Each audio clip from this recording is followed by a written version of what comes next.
solos no podemos.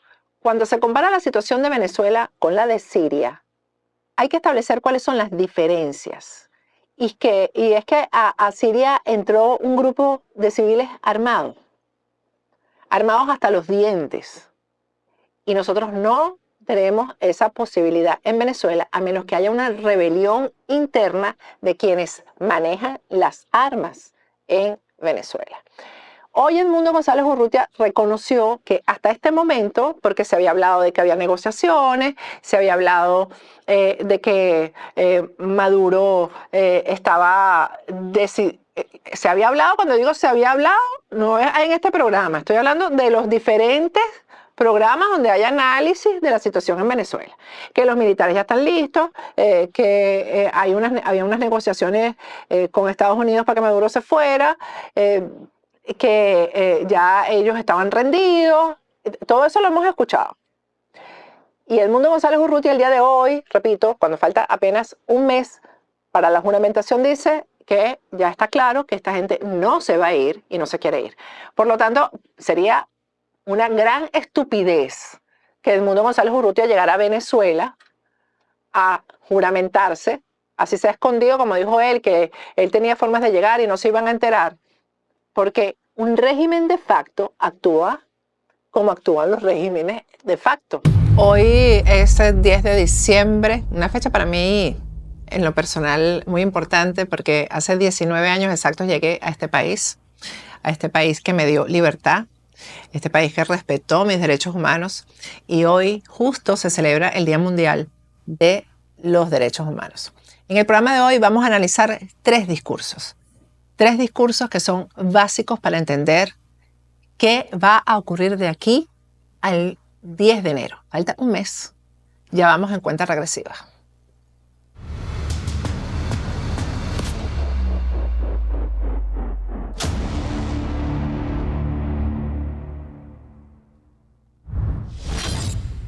...10 de diciembre, hoy se celebra el Día Mundial de los Derechos Humanos. Se pueden decir muchas cosas de los derechos humanos, sobre todo de la violación a los derechos humanos. Es un día en el que nada tenemos que celebrar si pensamos en Venezuela. Yo escogí el discurso de Cayetana Álvarez de Toledo, diputada española, para describir lo que para nosotros los venezolanos significa el Día Mundial de los Derechos Humanos. Vamos a escucharla. En nombre de mi grupo parlamentario y en el Día Internacional de los Derechos Humanos, yo acuso a Nicolás Maduro y a su corte criminal de cometer delitos de lesa humanidad que merecen el castigo de la Corte Penal Internacional. Pero también a quienes cierran los ojos, miran para otro lado o arrastran los pies frente a una tiranía desquiciada. ¿Han leído ustedes los últimos informes de Naciones Unidas y Amnistía Internacional? Aquí están, 200 páginas. No solo denuncian una ola de represión sin precedentes tras las elecciones del 28 de julio, detenciones arbitrarias, casas de opositores marcadas por una X, ejecuciones sumarias. También denuncian torturas a casi 200 niños y adolescentes. El caso de C.D., de 16 años, denunciado por Amnistía. Los sicarios de Maduro, y leo literalmente, lo golpearon con un bate de béisbol en la espalda y en el torso. Le pusieron una bolsa en la cabeza para asfixiarlo y le dieron choques eléctricos en los pezones. 2 veces perdió el conocimiento, pero las torturas prosiguieron. Lo tumbaron en el suelo, en fila, con otros presos.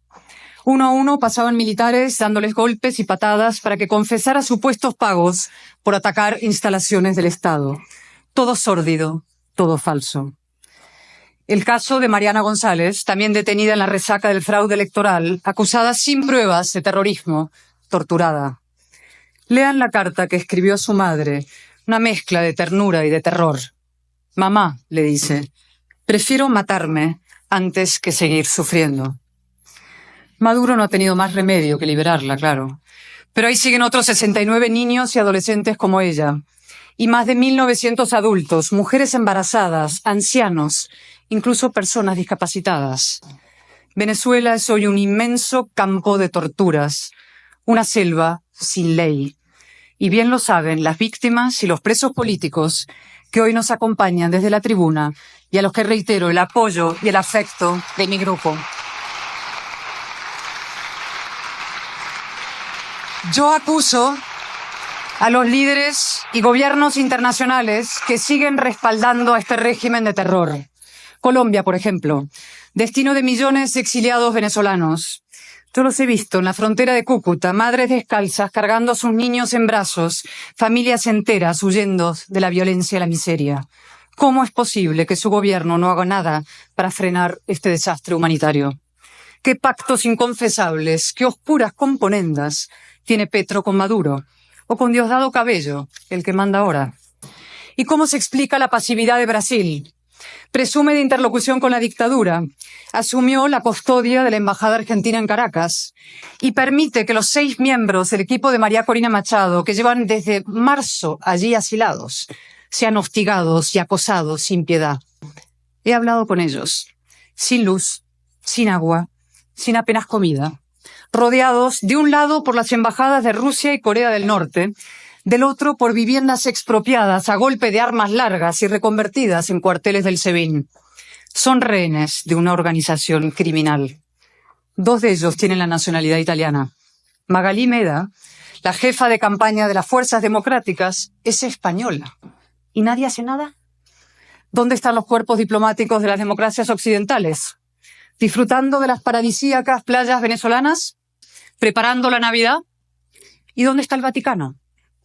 El abandono que sufren los demócratas venezolanos es una vergüenza internacional. Yo acuso al gobierno de España. No solo ha ignorado la decisión de esta Cámara que el pasado 11 de septiembre, hace hoy 3 meses, le instó a reconocer a Edmundo González como presidente electo de Venezuela. Tuvimos, sí, señorías, la inteligencia de ser decentes.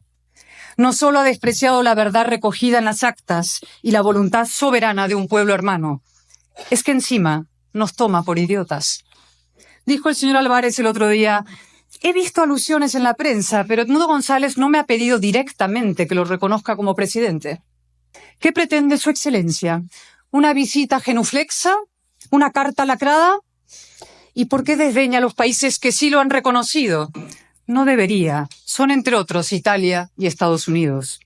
¿Y por qué insiste en escudarse en el consenso europeo? Lo dijimos en septiembre y lo repetimos. Lo que vale para Palestina no vale para Venezuela. Son los venezolanos ciudadanos de segunda. ¿Y los españoles? Porque ya son 16 los españoles en cárceles chavistas. Entre ellos Rocío San Miguel, abogada, activista por los derechos humanos y un referente. ¿Qué ha hecho el gobierno por ella? Díganoslo, señorías del PSOE. ¿Y qué va a hacer el nuevo embajador? Lo mismo que el anterior, nada, en el mejor de los casos. Yo acuso a los empresarios y a los lobistas y a los comisionistas que siguen haciendo negocio con la dictadura, que anteponen sus intereses económicos a la vida de millones de personas, que tratan y pactan con Delcy Rodríguez como si fuera la ministra de un gobierno, en fin, ligeramente autoritario y no la cabecilla de una organización criminal. Por cierto, por fin vamos conociendo las andanzas y alianzas de esta señora en España. El hecho insólito de que el señor Sánchez conociera y aprobara su visita contra el nítido veto europeo. Ahora los socialistas hacen como que no conocen a Ábalos, pasaba por ahí. Nada de eso. Era el hombre fuerte del gobierno y del partido, la sombra de Sánchez, para esto y para todo. De aquellas complicidades, estas claudicaciones, como las del señor Zapatero. Zapatero, el íntimo aliado de los hermanos Rodríguez, el observador electoral en jefe de Maduro, el único que no ha reconocido su derrota, por fin empieza a retratarse. Ayer dijo: llevo casi 20 años intentando que esto no acabe en un enfrentamiento civil. Falso. Lleva 20 años corrompiendo la palabra diálogo al servicio de la dictadura. Y luego fue más lejos. Justificó las muertes y torturas diciendo que Maduro ha ganado muchas elecciones, todas fraudulentas. ¡Qué inmoralidad! Sí, señorías, mi grupo no se limita a pedirles hoy su apoyo para esta proposición no de ley. que España se adhiera a la denuncia contra un régimen que ejerce el terror contra su población, que el Gobierno pida a la Corte Penal Internacional que dicte ya las órdenes de arresto contra Maduro y los demás responsables de los crímenes de lesa humanidad perpetrados en Venezuela. Es lo mínimo, porque además esas órdenes acabarán dictándose. Basta escuchar con atención las palabras del fiscal Khan la semana pasada en La Haya, su referencia a la represión postelectoral, su defensa de los menores presos. Nicolás Maduro, Diosdado Cabello, Jorge y Delcy Rodríguez, Tarek William Saab, todos van camino del banquillo. La verdad y la justicia se impondrán. Lo importante, lo crucial ahora, es que lo hagan cuanto antes. El pasado 24 de agosto el señor Borrell declaró: de aquí al 10 de enero hay tiempo. No, no lo había, ni lo hay. En Venezuela el tiempo se cuenta por muertos. Y por eso, señorías, acabo con una pregunta que no tiene nada de retórica. ¿Qué más tiene que ocurrir para que el fin de la dictadura venezolana sea una prioridad de la comunidad internacional? Para que los gobiernos democráticos, empezando por el español, abandonen su indiferencia y su equidistancia, su cobardía y su complicidad. ¿Tienen que detener a María Corina Machado? ¿Tienen que encerrarla en el helicoide, la versión venezolana del matadero sirio de Zendaya? ¿Tienen que silenciarla? ¿Incluso definitivamente? Sí, no me miren así. Mírense así. Piensen en Alexei Navalny. También decían de él: es demasiado conocido, demasiado importante. Putin no se atreverá. Apelo a su responsabilidad, señorías, y a sus conciencias. Hola, mi nombre es Eliagnis Leiva de Opportunity Insurance. Gracias por confiar en nosotros para tu seguro de salud. Noviembre ya está aquí, comienza el periodo de inscripción, pero el mercado de seguros médicos ha tenido muchos cambios que puede retrasar este proceso, así que te invito a que nos llames hoy para que tu elegibilidad no se vea afectada. Tu confianza y bienestar es nuestra prioridad. Opportunity Insurance, la oportunidad de andar por la vida asegurado. Si algo hay que agregarle al discurso de Cayetana es lo que ha ocurrido en cuanto a violación a derechos humanos después de este discurso, que por el cambio de hora obviamente fue hace por lo menos 6 horas, ¿no? ¿Y qué es lo adicional? Bueno, hoy detuvieron al alcalde en ejercicio de Cabimas en el estado Zulia. Tenemos las imágenes para ponerlas en pantalla. Esto ocurrió porque el régimen lo que está es recabando líderes locales porque tiene miedo de que esos líderes locales estén al frente en algún momento de una rebelión contra un régimen que quiere quedarse en el poder a costa de lo que sea. Pero además están reuniendo posibles candidatos, se los he dicho, para las elecciones del año 2025. Esto le quedó por fuera a Cayetana, pero de resto a Cayetana no le quedó por fuera absolutamente nada. De lo que va a pasar en los próximos días en España es que, y de eso vamos a hablar, hacer un programa bien amplio el próximo lunes, porque no vamos a agarrar vacaciones. Aquí pusimos ya el arbolito de Navidad para pasarlo prácticamente aquí en Factores de Poder, en el estudio. El próximo 16, el lunes que viene, ya Aldama, Víctor Aldama, que es el que está contando todos los hechos de corrupción que involucran a Delcy, involucran al régimen de Nicolás Maduro, con Pedro Sánchez, ya va a haber declarado ante la Corte que está investigando todos los hechos de corrupción de Pedro Sánchez. Y de Pedro Sánchez se puede decir que el 75% de los hechos de corrupción están relacionados con Venezuela, con el régimen de Nicolás Maduro y con Delcy como vocero directa, intermediaria del régimen para robarse el erario de los venezolanos y compartirlo y distribuirlo con Pedro Sánchez y sus secuaces. Por cierto que Cayetana habló de las viviendas expropiadas al lado de la embajada de Argentina, donde están esperando el salvoconducto que no va a llegar, porque este es un régimen de facto y de eso también vamos a hablar hoy.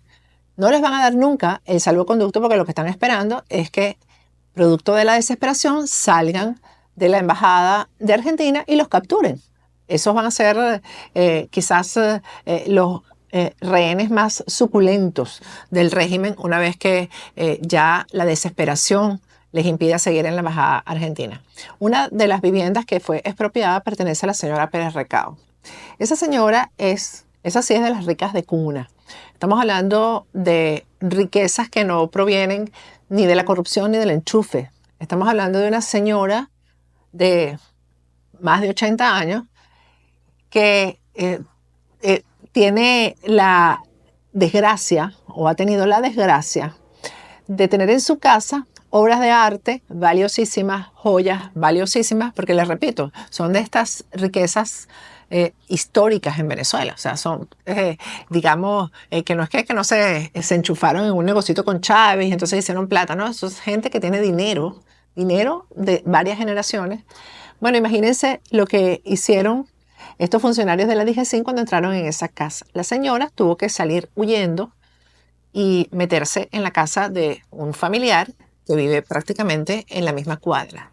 Porque resulta que ellos dicen que la señora estaba proveyendo de comida, de agua, de luz eléctrica a la embajada argentina y pues ese ha sido por eso la señora ahora es terrorista y su casa le fue expropiada, pero no solamente la casa. Ahí deben estar todos esos funcionarios con esas obras de arte metidas en sus viviendas, las mujeres de ellos y las amantes de ellos con las joyas de la señora Pérez Recao. Eso está ocurriendo y eso es lo que está pasando en Venezuela. Pero hablando de los derechos humanos, repito, este discurso de Cayetana Álvarez de Toledo no tiene absolutamente ningún desperdicio, pero hace un llamado, y eso es muy importante, hace un llamado a la comunidad internacional que hasta cuándo se van a hacer los ciegos con lo que está pasando en Venezuela. Y esto está relacionado con el discurso de hoy también de Edmundo González Urrutia, que ya lo vamos a escuchar porque es muy importante que leamos entre líneas lo que Edmundo González Urrutia dijo el día de hoy, cuando falta un mes exacto para la toma de posesión presidencial en Venezuela. Vamos a escuchar primero a Maduro, porque Maduro en sus palabras el día de hoy confirma, ratifica todo lo que dijo Cayetana Álvarez de Toledo, pero además se convierte o se asume a sí mismo como un dictador y asume al régimen como un régimen de facto. Vamos a escucharlo. Y se lo juro,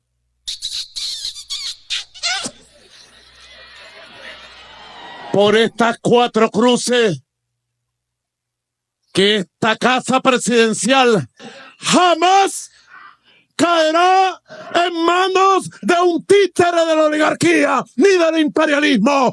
Esta casa es la casa del pueblo. Por ahora y para siempre. Trabajas duro para sacar a los tuyos adelante.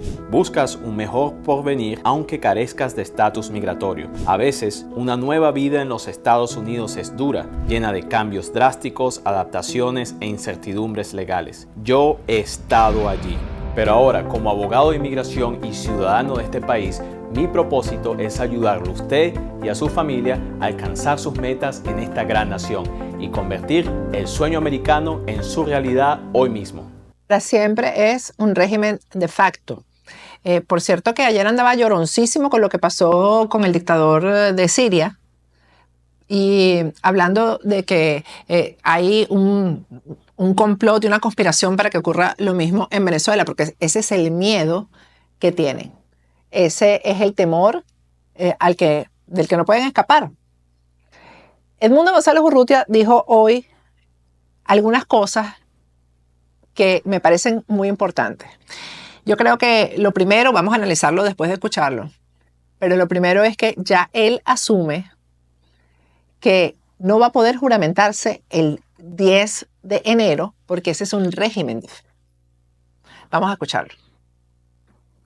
Por eso los venezolanos han decidido movilizarse masivamente para sustituirlo, expresando su voluntad soberana a través de las elecciones del pasado 28 de julio.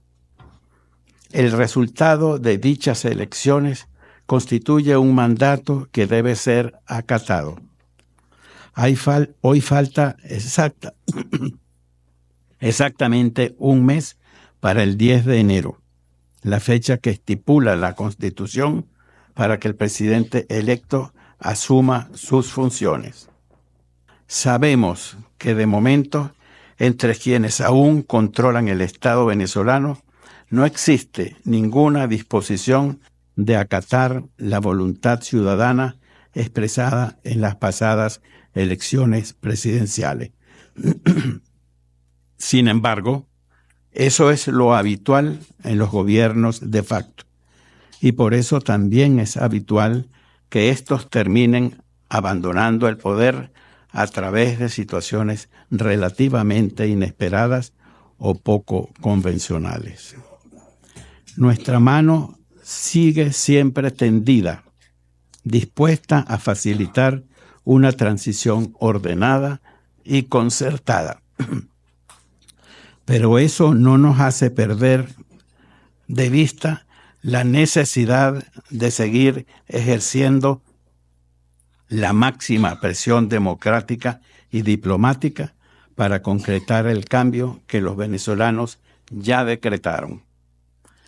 Ese es el reto de la liberación que encarna nuestro país: desarrollar una fuerza ciudadana que hace falta para concretar el cambio democratizador que los venezolanos decretaron mediante su mandato soberano el pasado 28 de julio. Y para ello requerimos el máximo apoyo de las democracias del mundo. Venezuela entera clama por libertad, justicia y democracia. Así lo exigen las víctimas directas de la represión.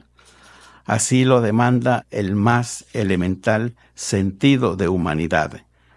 Ese es nuestro propósito y hacia allí seguiremos orientando todos nuestros esfuerzos. Más temprano que tarde, nuestro país verá concretarse el cambio que tanto anhela. Muchas gracias. Por cierto, antes de comentar las palabras de Edmundo González Urrutia, que me parecen muy importantes y muy asertivas, y creo que está demostrando aquí el nivel de diplomático que es. Ayer yo hice un comentario en el programa. Ahí yo estoy notando que hay como unas especies de laboratorios ahí haciendo comentarios en los programas que tratan de tergiversar, pero que con un descaro muy grande, porque brutos no son, no es que entienden lo contrario de lo que uno dice, porque yo realmente cuando digo las cosas las digo de forma muy directa, ¿no? Ayer yo dije que yo no tenía por qué no creer en lo que Edmundo González Urrutia ha dicho acerca de juramentarse el 10 de enero, que yo no tenía por qué no creer en eso. Entonces hubo comentarios varios de diferentes usuarios, por eso sé que es un laboratorio, diciendo que yo había dicho que yo no tenía por qué creer lo que Edmundo González Urrutia había dicho. Es todo lo contrario. Por eso, y hago mención a esta situación, es precisamente porque quiero repetir lo mismo. Yo no tengo por qué no creer en lo que dice Edmundo González Urrutia, porque hasta ahora no hay pruebas de lo que aunque sí hay diferentes analistas a quienes respeto mucho, que aseguran que no debió haberse ido del país, etc. Yo creo que él está poniendo el peso de la salida del régimen de Nicolás Maduro en la comunidad internacional. Y a mí eso no me parece mal. ¿Sabes qué hacer si resultas herido en un accidente? Primero, llama al 911. Segundo, saca tu teléfono y toma fotos de cada vehículo en la escena. Tercero, llámame a mí, abogado Jared Spinger. Me puedes conseguir aquí en hirejared.com. Recuerda, herido en un accidente, contrátame en hirejared.com o sígueme en Instagram como hirejared.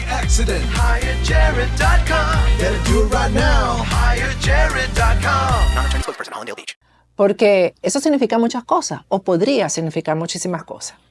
En primer lugar, solos no podemos. Cuando se compara la situación de Venezuela con la de Siria, hay que establecer cuáles son las diferencias. Y es que a Siria entró un grupo de civiles armados hasta los dientes. Y nosotros no tenemos esa posibilidad en Venezuela, a menos que haya una rebelión interna de quienes manejan las armas en Venezuela. Hoy Edmundo González Urrutia reconoció que hasta este momento, porque se había hablado de que había negociaciones, se había hablado de que Maduro estaba se había hablado, cuando digo se había hablado, no es en este programa, estoy hablando de los diferentes programas donde hay análisis de la situación en Venezuela, que los militares ya están listos, que había unas negociaciones con Estados Unidos para que Maduro se fuera, que ya ellos estaban rendidos. Todo eso lo hemos escuchado. Y Edmundo González Urrutia el día de hoy, repito, cuando falta apenas un mes para la juramentación, dice que ya está claro que esta gente no se va a ir y no se quiere ir.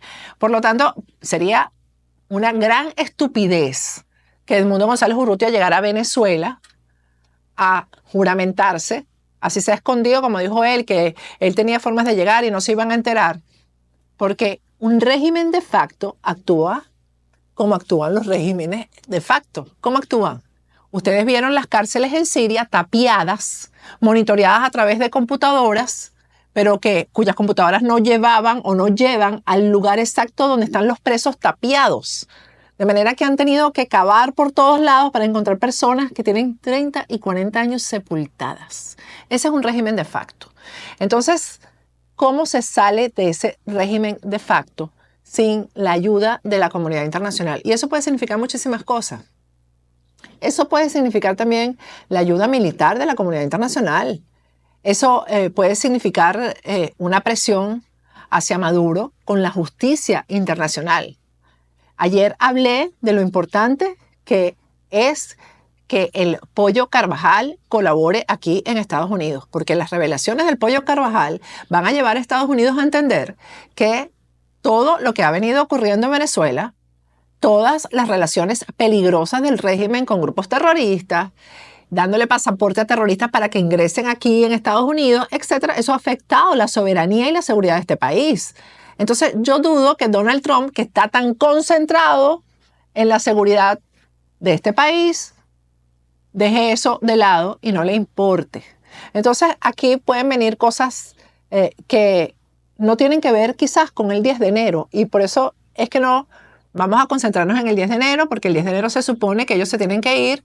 Se supone que tienen que entregarle el gobierno a Edmundo González Urrutia porque fue quien ganó las elecciones en buena lid. Es lo que está probado en actas, que fue quien ganó las elecciones y ellos se tienen que ir.